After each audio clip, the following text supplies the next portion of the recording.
Llegó el momento de la buena conversación y el debate. Abrimos la mesa de todos en Pauta Propia. Pauta 100.5.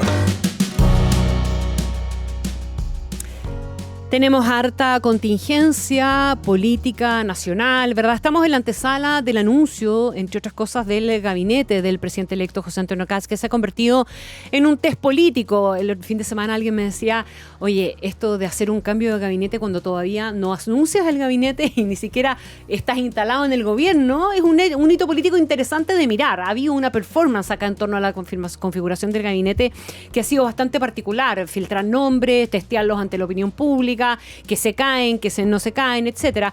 Pero básicamente no se trata solamente de confirmar ministros, sino de cómo se van leyendo las señales de las alianzas que se consolidan, de cuáles se tensionan, de los equilibrios entre los técnicos, los políticos, los cercanos, etcétera, etcétera. Y han empezado a despejarse algunas certezas con confirmaciones que buscan transmitir un poco de orden y de solvencia técnica, mientras que otros parecían bastante bien encaminados, se han ido borrando en definitiva del radar. Vamos a ver de qué manera va a ser leído este gabinete, como uno con convicción ideológica, de apertura estratégica o de equilibrio forzado, en un contexto además donde podemos revalorizar un poquitito el uso del concepto de la emergencia. Estamos en una emergencia nacional producto de los incendios y estamos ante el nombramiento de un gabinete que se entendía como un gabinete de emergencia, pero para otro tipo de emergencia.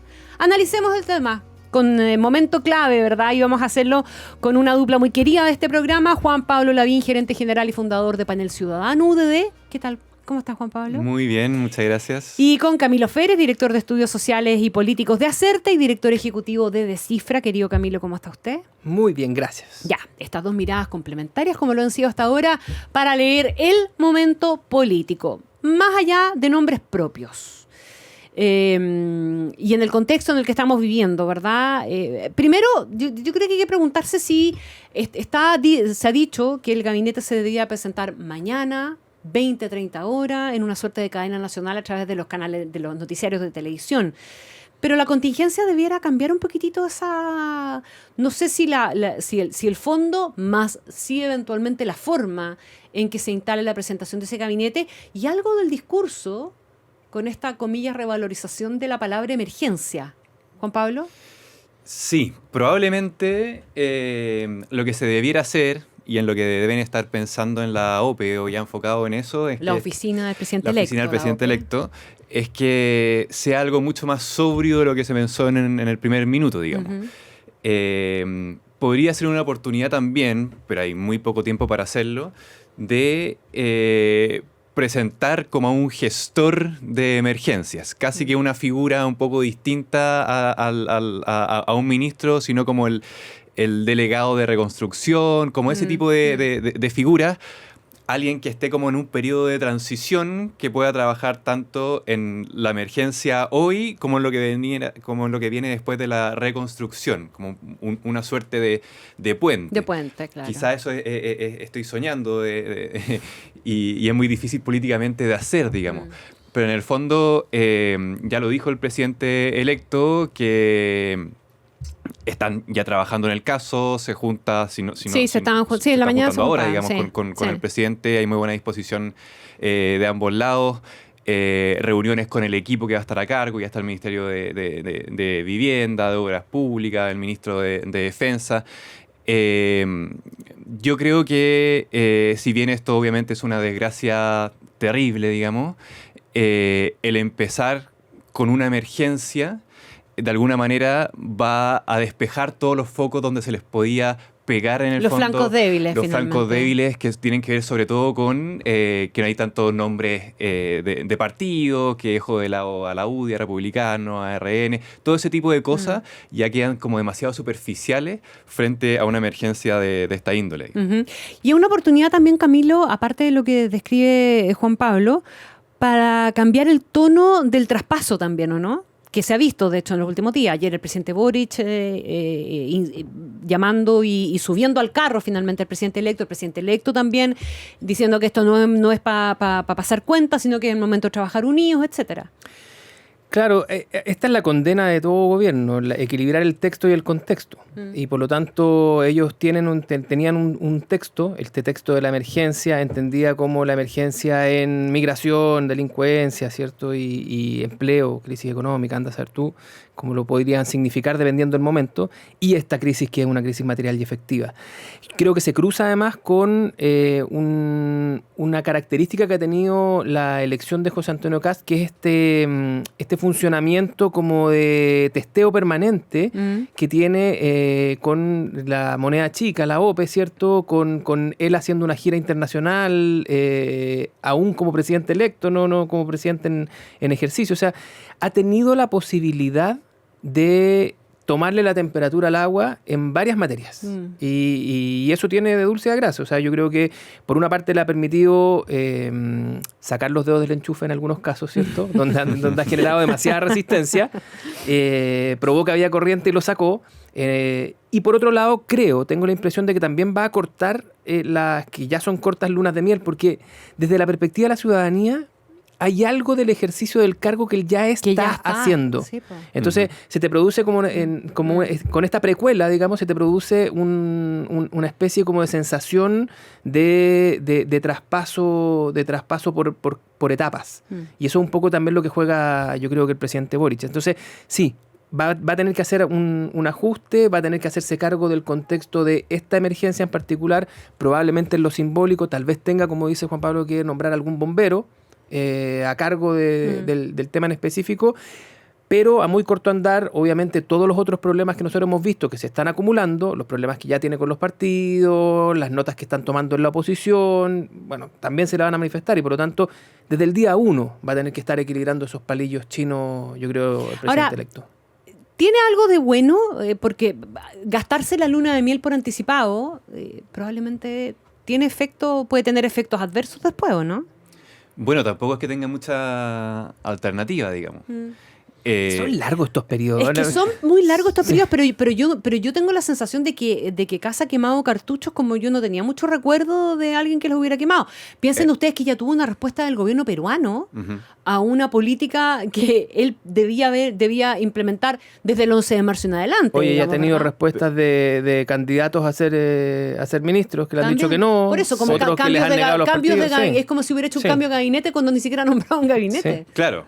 Pero es gobierno de emergencia, digamos. O sea, en el fondo, una campaña que su fuerte fue eso. Gobierno de emergencia y escudo fronterizo y plan no sé cuánto, todo tipo de planes. Tenía que partir antes. Yo creo que, por ejemplo, esto de la oficina del presidente electo sí fue un acierto. De hecho, le quitó la agenda completamente al presidente Boric. Sí. Esto, de cierta manera, esta emergencia de que la pueden abocarse ambos a la vez en ella, es algo como simbólico y bonito desde el punto de vista institucional. Es difícil ver este tipo de cosas en otros países, sobre todo los latinoamericanos. Da la sensación de que el presidente en ejercicio está hasta un poco aliviado con eso. Sí. Como que le gusta esta idea de oye, llévate una parte de este cachito. No, dividamos un poquito el costo. Sí, claro. Sí. No sabemos cómo será eso fuera de lo que uno ve en la prensa, digamos. O sea, por ejemplo, en las mismas regiones afectadas. ¿Qué pasa en las seremías, por ejemplo? Ese tipo de cosas, como el teje-maneje más interno, no lo sabemos, digamos. Pero sí, por lo menos desde el punto de vista... Que le gusta la respuesta estatal, la respuesta del Estado. Así le gusta, sí. Le gusta y además va a tener un apoyo mucho mayor a toda tratar de instaurar de nuevo, parecido al primer gobierno de Piñera, este gabinete más claro, técnico y menos político, en el fondo, con todo lo que se le ha pegado mucho a eso, sobre todo desde los partidos. Y esto como que robustece de cierta manera ese mensaje de gestores. Ahora, yo me acuerdo, sentado hoy mismo, Rodrigo Álvarez, el exdiputado y exministro de Piñera también, etcétera, me decía que el error en el que no se podía caer era volver a caer en la retórica, en la lógica del gobierno de los mejores. Uh-huh. Y un poquitito esto se parece a eso. ¿Cómo diferenciarlo de eso entonces? Sí, aunque yo creo que hay como un relato en sordina de José Antonio Kast que hace que este nombramiento, este gabinete, mantenga una cierta crítica respecto del rol de la política tradicional. O sea, no han salido a decir este es un gabinete apolítico, pero en muchos aspectos lo es.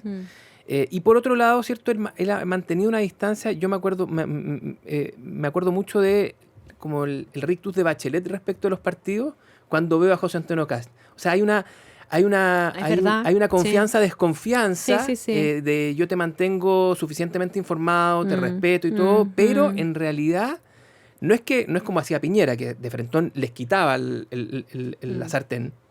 Pero los mantiene muy equilibrados, muy lejos, incluso a su propio partido. Si uno mira el gabinete hoy día, tendría que decir que el hombre fuerte es el presidente. De lo que debe colegir, que igual que como lo hacía, por ejemplo, Lagos en su estilo y Bachelet, presidencia y todo el entorno, que no es parte del gabinete, sino que son más bien los orejeros del presidente, van a tener un rol muy central. Porque el partido del presidente, por ejemplo, no se ve súper fortalecido, no se ve con como un rol de primus inter pares con el resto de la coalición, sino que los dejó a todos más o menos empatados. Entonces, si están todos más o menos empatados, ¿quién desempata? El presidente. Ahora, estamos conversando con Juan Pablo Lavín y Camilo Fere, una de las comparaciones, y aquí las comparaciones funcionan para todos lados, así como funciona en el caso de lo que fue la instalación de Piñera, también funciona en el caso de la instalación de Boric y la apelación constante a la inexperiencia. Acá también hay un lote grande de gente de la que suena hasta ahora y posiblemente veamos mañana que tiene inexperiencia, más bien que no tiene experiencia política, de gobierno ni política, claro. ¿Eso cuánto pesa? ¿Cuánto importa? Yo creo que es una apuesta súper fuerte y riesgosa, en el fondo, la de esto mismo que estamos hablando, de que sea un gabinete mucho más técnico que político, porque al final eso solamente se sustenta en opinión pública, digamos. Ajá. Y te puede ir muy bien en un principio, sobre todo en todo el tema de emergencia, porque necesitas gestionadores. Esos gestionadores tampoco sabemos cómo lo van a hacer en el aparato público, digamos. Pero al menos desde el punto de vista visual eso funciona bien, pero como decía en un principio, se sustenta en opinión pública. Tú cuando tienes un gabinete mucho más político, independiente de que vayan bien o mal las cosas, tienes un compromiso detrás. Ahora cuando a los partidos no los metiste o los tienes con pocos cargos, digamos, te deben menos confianza y por lo tanto, si la opinión pública no te está respondiendo, se van de inmediato. Ese es el gran problema. ¿Y qué quiere la opinión pública de esto? ¿Cómo mira la opinión pública el momento de los nombramientos de los ministros? ¿Qué rostros conocidos, experiencia o es más ambigua? Sí, confianza. Yo creo que va a estar muy mediado por cómo lo reciba el primer anillo de la política. Por lo mismo, porque al haber muchos rostros que no son conocidos en sí mismos, la evaluación que se tenga va a depender mucho de cuál sea la lectura reacción, de la bajada, digamos, que tenga la primera recepción de ese gabinete. Lo segundo es que es obvio que la ciudadanía lo que quiere es más bien el delivery. Claro. Es decir, que las personas que lleguen parezca que pueden hacerse cargo de aquello que está comprometido, o ni siquiera lo comprometido, sino lo que es importante en el minuto en el cual asumen, porque también esas cosas pueden variar. Ya lo sabe aquí el colega, ¿cierto? Que esta cuestión tiene una capa que varía y otra capa que es más o menos estructural. Y por otra parte, el orden. Ojo, que no es solamente la promesa concreta de solucionar las emergencias la que está en la base de la elección de José Antonio Kast, sino que también la promesa de orden. Y cuando su propio grupo de referencia no logra una cohesión suficiente y un orden necesario, es probable que lo que se transmita a muy corto andar sea que se está traicionando esa promesa de orden. Porque él va a tener hasta el día de hoy una oposición de izquierda y va a tener probablemente el flanco derecho, una oposición dentro de las propias derechas y no sabemos cómo se va a comportar esa. Y ahí vamos a tomarle el pulso a la muñeca de los ministros que él eligió. Bueno, yo sí veo que hay una gran diferencia con Piñera 1 en el sentido de que Kast delega mucho más, ¿ya? Un problema que tuvo Piñera 1 y que después tuvo que empezar a cambiar los ministros y poner ministros más políticos, digamos, tiene que ver con eso mismo de que esos técnicos nunca tuvieron una base sólida, digamos. En el fondo lo que tendría que hacer Kast tiene este gestor que nadie conoce, o bueno, eso sonó feo, pero es menos conocido que el resto, digamos. Ajá. Denle mucha voz, Claro. muéstrenle mucho, muéstrenlo haciendo cosas. Y así recién ese gestor puede funcionar como un ministro político también, digamos. O sea, a la Yo te opinión pongo pública, un ejemplo. Ujú. Yo creo que se me ocurrió y le vi la cara cuando estaba Juan Carlos Muñoz. En este gobierno. Ajá. Juan Carlos Muñoz viene del mundo técnico, del mundo académico, sin una adscripción política clara, digamos, u obvia. Ujú. Y fue un ministro bastante vistoso, que le dieron Sí. además vocería cuando teníamos cosas críticas. Él mismo tuvo que dar explicaciones por el aumento de las tarifas, por los trenes, etcétera.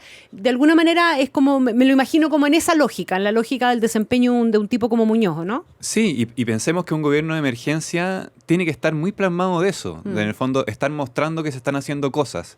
Y no puede estar siempre el presidente ahí, porque Claro. si no se desgasta y además no da, digamos, estar en toda la emergencia. Entonces, asumo que el diseño está pensado de esa manera. O sea, vamos a poner rostros nuevos. A la gente, en su gran mayoría, prefiere que sean rostros nuevos a que sean los políticos de siempre, ¿ya? En opinión pública, digamos. Ujú. Prefiere también experiencia técnica que experiencia política. Política. No le interesa tanto, por ejemplo, la paridad de género. Tengo entendido que este va a ser como 60-40, algo por el estilo. Entonces, en esos términos, como en distribución del gabinete, sí tiene buenas cosas para la opinión pública. Lo que no tiene, el flanco débil, es que estas personas que son menos conocidas, si uno no le da mucho fuelle y que estén en todas partes apareciendo, se diluyen y los tienes que cambiar. Pueden ser fusiles muy rápidos de cambio. Y Sí, el fuego, y que no el tiene- fuego llega rápido arriba. Ujú. Exacto. ¿Mm? Es Ese verdad. es el problema. Ya, y en esta lógica, en este esquema, porque tú lo mencionaste un poco al pasar, pero me quiero detener ahí un segundito, el flanco derecho, ¿qué pasa con la no incorporación hasta ahora? No sé si eso puede cambiar, digamos, de aquí a mañana, pero con la no incorporación de los libertarios y de Kaiser, más allá de su nombre específico, pero de libertarios en este esquema de gobierno. ¿Eso augura malas noticias para el gobierno? Depende. ¿De qué? Depende porque, a ver, miremos los ejemplos de referencia en el mundo. Lo que ha hecho Milei, por ejemplo, lo que hace Trump, con todas las diferencias que tiene José Antonio Kast con ellos, ¿ah? Ellos han mantenido muy viva la llama de lo que damos en llamar la batalla cultural. Sí. Porque su oferta, ¿cierto?, se ancló mucho en eso y por lo tanto han mantenido muy vivo al enemigo. Y han puesto fuego y hablan de los zurdos y hablan de los woke y a eso le ponen mucho. José Antonio Kast parece que le ha puesto mucha marcha atrás a eso. Por lo tanto, en este cuadro, es probablemente un discurso que perfectamente le puede regalar a los libertarios. Y ellos tendrán que ver si tienen el talento suficiente De como para manejarlo, convertirlo claro. en un elemento a cobrarle al nuevo gobierno. Es decir, que él no está cumpliendo esa promesa. Te refieres a regalárselo y que lo vean por fuera. digamos. Exacto, que ellos estando fuera en este diseño, eventualmente si no entran en el gabinete, es probablemente ahí donde van a apretar.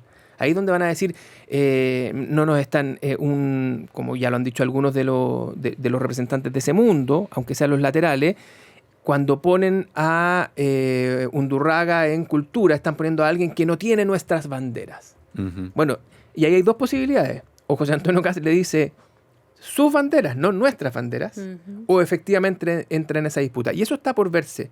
Las señales hoy día es que él está girando hacia más bien un ancho camino del medio dentro de la derecha, no fuera de la derecha, pero un ancho camino del medio, y que quiere apostar a cumplir con la entrega, con el mejoramiento de las perspectivas económicas, con el mejoramiento de las señales en seguridad. Si eso es así, puede ser que los relegue y que esa sea una batalla donde a ellos los deje arrinconados. Ujú.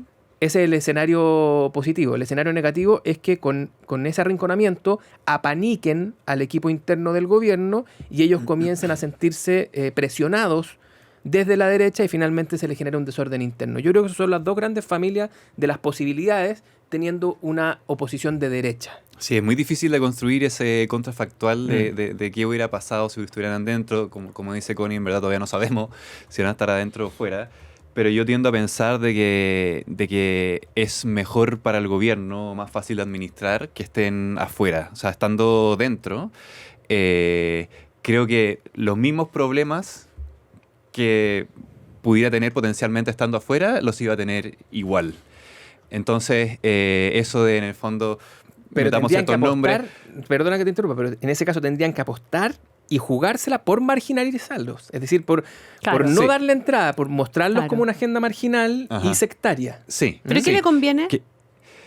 Es que bueno, todo se va yendo paso a paso. Sí, po. Hoy en día totalmente es emergencia y todo el tema de batalla cultural... No le importa a nadie, digamos. a está claro. nadie, digamos. El tema, ¿qué va a pasar? No sé, cuando el Partido Libertario también se asocie con los republicanos que se sienten dejados de lado en este gobierno igualmente y se junten a presionar en esta batalla cultural. Eso ya es más difícil de manejar, pero todo este primer periodo está totalmente marcado por emergencia y además las señales son gestión.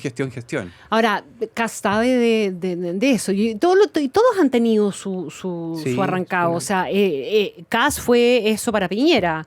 Ajá. Para Boric fue Jadwe. Pero claro, ¿Verdad? él creció afuera, por ejemplo. Sí, po. Él creció afuera. Pero hay otros ejemplos. Lagos creció adentro. Sí. Lagos creció adentro de la coalición en ese extraño mundo que ya fue, donde el Partido Socialista y el PPD eran la izquierda. Al menos había una izquierda que era marginal, sí. ¿cierto? Que era la que llamábamos extraparlamentaria. Sí. Ellos ya estaban marginalizados per se. Pero luego estaba este otro mundo. Y Lagos construyó desde dentro del gabinete, incluso con su no a firmar la cárcel de Punta Peuco, ¿cierto? Siendo Él ministro de construyó Obras este Públicas. relato de una oposición interna que a él le permitió finalmente después el tercer intento, digamos, por liderar la coalición. Entonces hay ejemplos para los dos. Tú puedes crecer por fuera de manera exitosa y puedes crecer adentro de manera exitosa, pero requieres que el otro colabore contigo, aunque no lo quiera hacer. Bueno, y también el crecimiento no necesariamente tiene que ser desde el minuto 1, digamos. O sea, todo esto puede estar enfocado en la etapa 2. O sea, por ejemplo, una situación casi ideal para una figura como Johannes Kaiser podría haber sido estar en un ministerio relevante como el ministro De como el seguridad, ministro por ejemplo. de seguridad o defensa, por cómo están las cosas en términos geopolíticos. Y segunda mitad, salir y pegar desde afuera, digamos. Entonces, también hay que pensar que no necesariamente todo eso se configura hoy y está más pensado para una segunda mitad cuando ya viene, se empiezan a medir los nuevos candidatos, quién va a ser el relevo, digamos. Ahora, en esta lógica, estamos con Juan Pablo Lavín y Camilo Fere, hemos visto, ¿verdad?, desplegar al presidente electo una lógica que siempre los nombres de los futuros ministros se filtran y empiezan las especulaciones en la prensa, pero aquí ha habido aparentemente una cuestión bastante más intencionada, de poner nombre y ver si funcionan o no funcionan. En el fondo, que la opinión pública y los medios de comunicación hicieran la pega del check-in y del dedo para arriba o el dedo para abajo. Y hemos visto que se han bajado varios nombres a último minuto. ¿Qué les parece esa, comillas, experiencia novedosa en el fondo y esta idea de que finalmente sean vetos externos los que terminen aplicándose como filtro para la configuración de un gabinete? Pero muchas veces, como tú señalas, ha pasado con los nombramientos oficiales. Sí. Esos nombramientos que después se tienen que retrotraer. Sí. Hay Y que uno dice, pero ¿cómo no hicieron el check-in bien hecho? Claro. No, total. El episodio que narra Jorge Selume del nombramiento del ministro del Interior en medio de la crisis, por ejemplo, tiene mucho de eso. Sí, cuando terminó es que, siendo Blumel. Es que, claro, es que le googlearon tales declaraciones y esto lo hace insostenible. Finalmente trataron que fuera Llobet y Llobet sacó un conejo del sombrero y dijo no, porque la UDI se quedaría fuera. Claro. Es muy sabroso. O cuando fue casi Cataldo, cuando po. cayó Monsalve. Así es. Ajá. ¿Verdad? Ahí fue, ¿o no? Sí. Sí, también. Entonces, hay ejemplos de eso. Por eso te digo, aquí lo que estamos viviendo es una especie como de simulacro, como una especie de número cero, o un ensayo general de algo que perfectamente podrían haber hecho de manera oficial. Creo que no es malo el diseño en ese sentido porque te permite que los daños sean menores. Pero también te mete a la cocina mucho antes a los partidos. Si no hay un momento en el que el presidente tenga más poder que ahora. De aquí en adelante, cada día que pasa va perdiendo un poquitito de ese poder y de ese control. Y los partidos en algún minuto se van a tomar el gobierno por asalto, antes o después. Y por lo tanto se lo pueden hacer de manera progresiva o tal vez pueden hacerlo de manera, no sé, como una guerra interna, digamos, en caso de que esta cuestión llegue al conflicto. Por lo tanto, yo veo que ese diseño tiene fortalezas y debilidades. Lo que a mí sí me falta es una idea de conjunto. Porque aquí estamos diciendo, claro, aquí estamos diciendo, sí, parece que, Juan Pablo dice, son técnicos. A mí me cuesta llamarlos técnicos porque muchos tienen ocupaciones que no se condicen con el cargo que van a asumir. Es decir, no es que estén poniendo a un experto en defensa, están poniendo a alguien que no tiene partido en defensa. Y están poniendo algo que su cercanía con defensa fue haber defendido a Pinochet, digamos. Exacto. Sí. ¿Te fijas? Digo como defensa, Pinochet, sí, mundo militar, defensa, ok. Exacto. Claro, o sea, independiente de la lectura y de muchas otras cosas. Una cercanía muy que uno tiene que como que construir en un segundo o una tercera derivada. Claro. Y por lo tanto, me cuesta llamarlo un gabinete técnico. Creo que eso es más lo que hizo Piñera, que él pensaba, diseñó un gabinete en el que el ministro era el primer técnico del ministerio. Claro, la idea de los mejores tenía que ver con eso. Exacto, aquí no veo eso. Pero me cuesta encontrar qué es lo que sí se ve.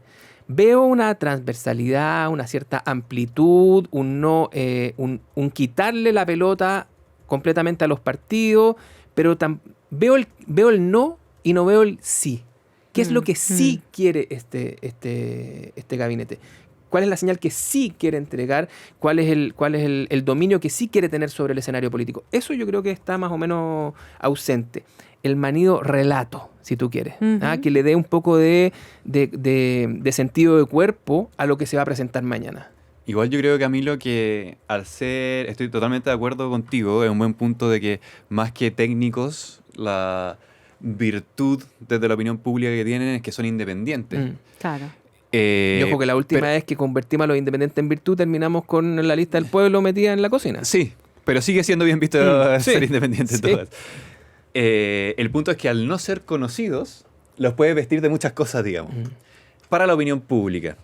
En el fondo, ministro X no es totalmente experto en minería, por decir cualquier cosa, pero la opinión pública no lo conoce y lo pueden ver, por cómo se presente, como un experto en no sé qué dije, minería, porque no era el mismo de siempre, digamos. Entonces, si no son los mismos políticos de siempre que los pusieron así por cuoteo, debe ser un experto. Entonces, independiente de que no sea así, yo creo que se puede vestir de esa manera. Y en cuanto a las virtudes que podría tener como el gabinete en cuanto a su distribución, son difíciles de visibilizar, siempre lo son, porque independiente de que nosotros estemos hablando de este tema, a la mayoría de la población no sabe esta teleserie de que bajaron a después se subió este otro, que este partido está enojado, no sé qué. Para los fanáticos como nosotros. Claro. Claro, para los yonkis, como dices tú. Sí, entonces después, ¿cómo se va a presentar eso? Por ejemplo, me acuerdo que para el gabinete de Gabriel Boric fue muy vistoso desde... acuérdense que tenía este tema de paridad, pero también tenía el tema de... La misma foto era muy colorida y era muy distinto a lo que se había visto antes. Entonces, esas imágenes son las que al final le quedan a la población. Son más jóvenes, son más nuevos, son más transversales en teoría, ahora con Jimena Rincón, que debe ser la primera... Van a ser más rubios. Debe ser la primera tratando de imaginar una foto. Bueno, el Ministerio Técnico como energía hay pocos, digamos, y ahí a mí me sorprende por lo menos un nombre tan político en un ministerio tan técnico y tan relevante para tiempos que corran. Sí, es un llamado, o sea, un nombramiento bastante peculiar, digamos. Sí. Y creo que ella sería la primera ministra en estar en dos gobiernos de lado opuesto, ¿no? Como en la historia, digamos. Sí, claro. Claro. Sí, porque Rabiné no fue ministro, no. Rabiné fue defensa en Piñera y no. Sí, pero no fue ministro. Pero nunca fue la concertación. Fue alcalde, sí. De hecho dijo que lo echaban de menos y no lo echaban de menos. Entonces, por ejemplo, eso uno lo puede vender como una señal de transversalidad, digamos. Sí. Independiente de a quién le guste o no. Sí, no, Sí, independiente del detalle, digamos, claro, de la minucia, pero para la foto grande, Pero- el pero gran va, mapeo. va a haber mucha más gente de regiones que de Santiago. Ajá. Pero déjame hacer de abogado del diablo, porque eso mismo, el Pero que esto sea un cortito, continente, hágalo cortito. perdona, un recipiente vacío, es también una debilidad porque alguien va a poner ese significado. Ujú. ¿Te fijas? Y que no necesariamente va a ser el gobierno. Por eso te digo, tenemos certeza de que el gobierno está transmitiendo que no quiere hacer las cosas como se vienen haciendo. Ok. Y como sí quiere hacerlas, ahí hay un signo de interrogación. Claro. Juan Pablo Lavín, Camilo Férez, muchas gracias. Muchas gracias Siempre a ti, son se hizo corto. muy bienvenidos, sí, se pasó volando. Siempre son bienvenidos a esta mesa de todos.